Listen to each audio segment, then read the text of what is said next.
Um dos maiores erros no aprendizado de retalhos é tentar decorar desenhos. Retalho de rotação, retalho de avanço, retalho de transposição, retalho romboide, bilobado, VY, OZ, AT, enfim. O médico olha para a ferida e tenta lembrar qual retalho combina com esse defeito. Mas essa não é a melhor pergunta. A pergunta correta é como que a pele precisa se mover para fechar esse defeito com segurança.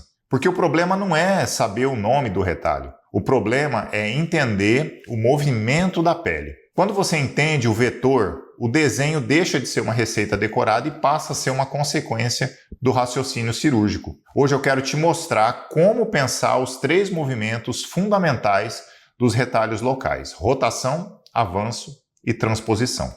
Se você realiza cirurgia de pele, biópsias, exéreses ou reconstruções cutâneas, já curta esse vídeo, inscreva-se no canal e compartilhe com um colega que quer parar de decorar retalhos e começar a entender o raciocínio por trás deles. Eu sou o Dr. Rafael Oliveira, cirurgião oncológico, atuo no tratamento cirúrgico do câncer de pele e realizo reconstruções cutâneas, especialmente em áreas como face, couro cabeludo, orelhas e extremidades. E neste vídeo, a ideia é transformar retalho em biomecânica da pele. Antes de escolher qualquer retalho, você precisa parar de olhar apenas para o desenho e começar a olhar para o defeito. Todo defeito cirúrgico tem algumas informações que determinam a reconstrução: tamanho, profundidade, formato, localização, mobilidade da pele ao redor, linhas de tensão, estruturas anatômicas próximas e disponibilidade de pele doadora. Um defeito pequeno em uma região com muita pele disponível pode fechar diretamente, né? Mas um defeito pequeno em uma área crítica como pálpebra,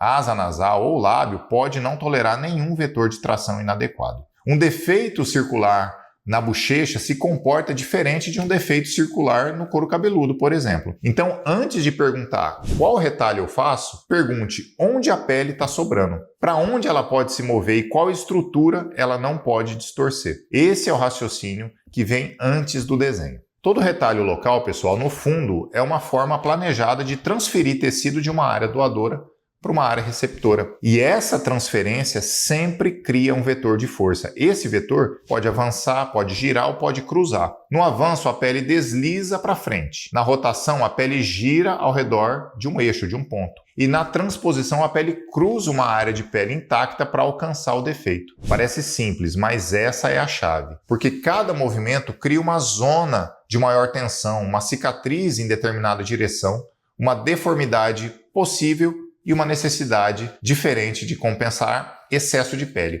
Se você entende o vetor, você começa a prever o resultado antes de cortar, antes de fazer a incisão. E isso muda tudo. Quando eu penso em retalho de avanço, eu penso em uma ideia simples: a pele desliza para frente. Ela não precisa girar muito, ela não cruza uma grande área de pele intacta. Ela simplesmente avança para ocupar a área perdida. Esse tipo de retalho costuma ter uma lógica vascular muito segura, porque frequentemente preserva uma base ampla e mantém bom suprimento sanguíneo ali no plexo subdérmico. Ele é muito útil quando existe pele disponível imediatamente ao lado do defeito e quando o vetor de avanço não vai distorcer uma estrutura crítica. Mas o avanço tem uma limitação: ele concentra a tensão na direção do movimento. Se essa tensão traciona uma pálpebra, uma asa nasal, um lábio ou uma borda livre, o retalho pode fechar a ferida e, ao mesmo tempo, criar uma deformidade. Então, no avanço, a pergunta é: eu tenho pele suficiente para deslizar esse tecido? A base está segura? E o vetor de tração está indo para uma área que tolera a tensão?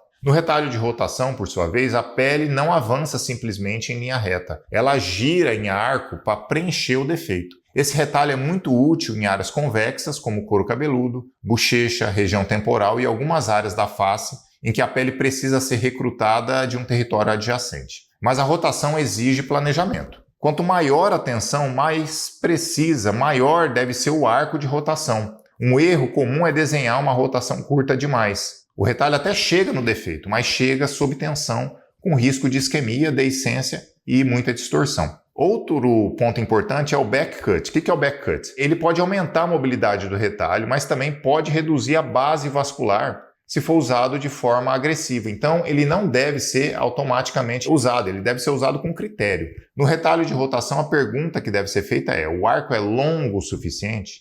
A base vascular está preservada?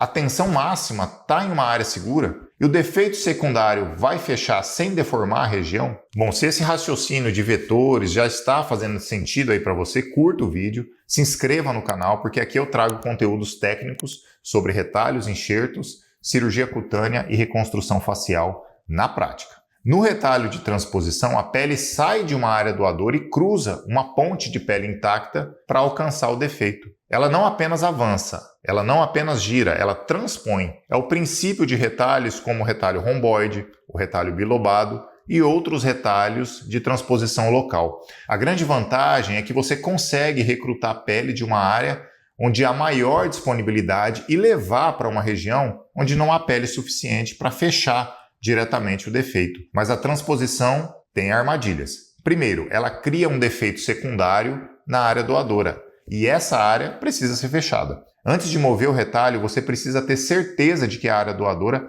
pode ser fechada com segurança. Segundo, ela pode criar dog ears ou cones de pele, principalmente nas regiões de rotação e pivotamento. E o terceiro, ela cria vetores combinados de tensão, tanto no defeito primário quanto no defeito secundário. Então, no retalho de transposição, o questionamento a ser feito é: a área doadora fecha? A pele vai alcançar sem tensão?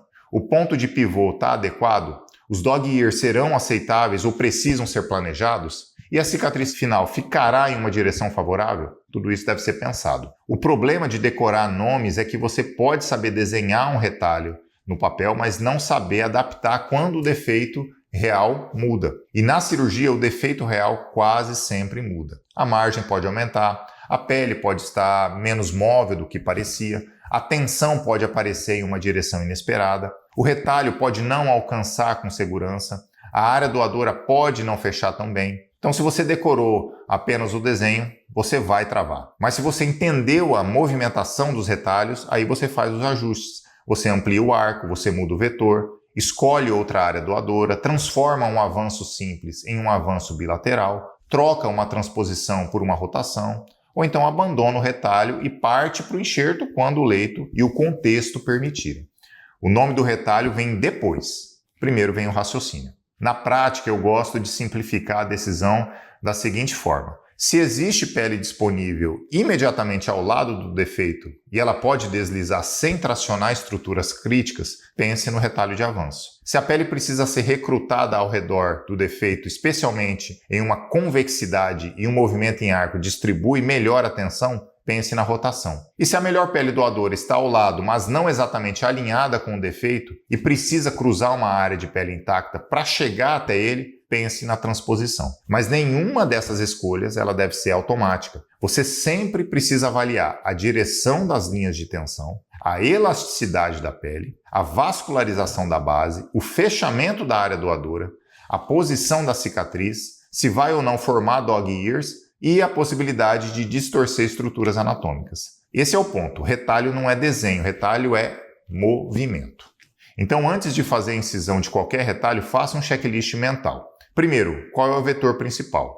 Avanço, rotação ou transposição? Segundo, onde vai ficar a linha de maior tensão? Ela está em uma área segura ou próxima de uma estrutura crítica? Terceiro, a base vascular está preservada? O retalho é largo o suficiente? O pedículo está seguro? Em quarto, a área doadora fecha? Nunca mova o retalho sem saber se o defeito secundário vai ser resolvido, senão você vai criar um outro problema. E quinto, o que pode acontecer com a dog ears? Elas vão se acomodar? Precisam ser corrigidas? Podem ser posicionadas em uma área menos visível?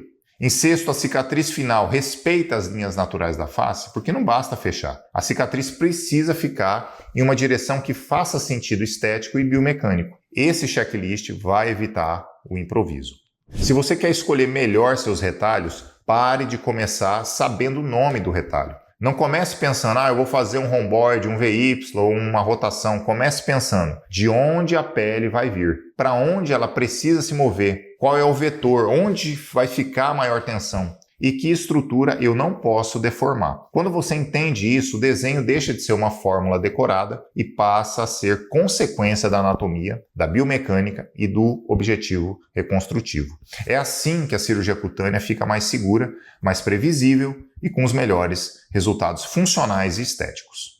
Então, se esse conteúdo te ajudou, Curta o vídeo, inscreva-se aqui no canal e compartilhe com um colega que ainda tenta decorar nome de retalho. Entender o movimento da pele pode transformar a forma como você reconstrói. A gente se vê no próximo vídeo. Até mais. Tchau, tchau.